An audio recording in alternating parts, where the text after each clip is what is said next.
بسم اللہ الرحمن الرحیم شہر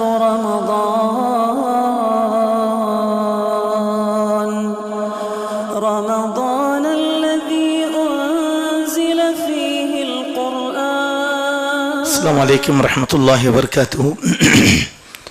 ان الحمد للہ والصلاة والسلام علی رسول اللہ، اما بعد. معزز حضرات و خواتین، آج ہم پہلے 28ویں پارے کا خلاصہ آپ کے سامنے رکھیں گے. اس خلاصے کے بعد انشاءاللہ تراویح کی نماز ہوگی. پھر تراویح کے اختتام میں 29واں پارہ انشاءاللہ آپ کے سامنے پیش کیا جائے گا. یہ 28واں پارہ ہے جس کا آغاز سورہ مجادلہ سے ہوتا ہے. اس پارے میں بہت سی صورتیں بیان کی گئی ہیں جو اکثر 3 رکوع پر مشتمل ہیں اور بعض صورتیں 2 رکوعات پر مشتمل ہیں. 28ویں پارے کی پہلی صورت ہے سورۃ المجادلہ. یہ مدنی صورت ہے. اصل مجادلہ کہتے ہیں لڑنے کو، جھگڑنے کو، احتجاج کرنے کو. اس میں 22 آیات ہیں. اس کا آغاز اللہ تبارک و تعالیٰ نے اس طریقے سے کیا کہ قد سمع اللہ قول التی تجادلک فی زوجہا وتشتکی الی اللہ. اللہ تعالیٰ نے اس عورت کی بات کو سن لیا جو اپنے شوہر کے بارے میں جھگڑا کر رہی تھی اور شکایت کر رہی تھی، اور اللہ تبارک و تعالیٰ ہی اس کی باتوں کو سننے والا تھا، اور اللہ سننے والا اور دیکھنے والا ہے. یہ واقعہ کل بھی ہم نے سرسری طور پر آپ کے سامنے رکھا کہ حضرت خولہ بنت ثعلبہ وہ اپنے شوہر کی شکایت لے کر اللہ کے نبی کے پاس آئیں اور کہا کہ ان کے شوہر نے ان سے زہار کیا ہے اور کہا کہ آج سے تم میرے لیے میری ماں کی طرح ہو، یعنی میری زندگی میں نہیں ہو. تو اللہ کے نبی صلی اللہ علیہ وسلم نے ان سے کہا کہ تمہارا یہ مسئلہ میری شریعت میں ابھی نازل نہیں ہوا. تو انہیں پوچھا کہ شریعت کہاں سے آتی ہے؟ کہا کہ اللہ کے پاس سے. تو کہی کہ میں اللہ کو شکایت کر لوں گی میرے شوہر کی. تو وہ لبی لب میں اللہ تعالیٰ سے شکایت کرنے لگی.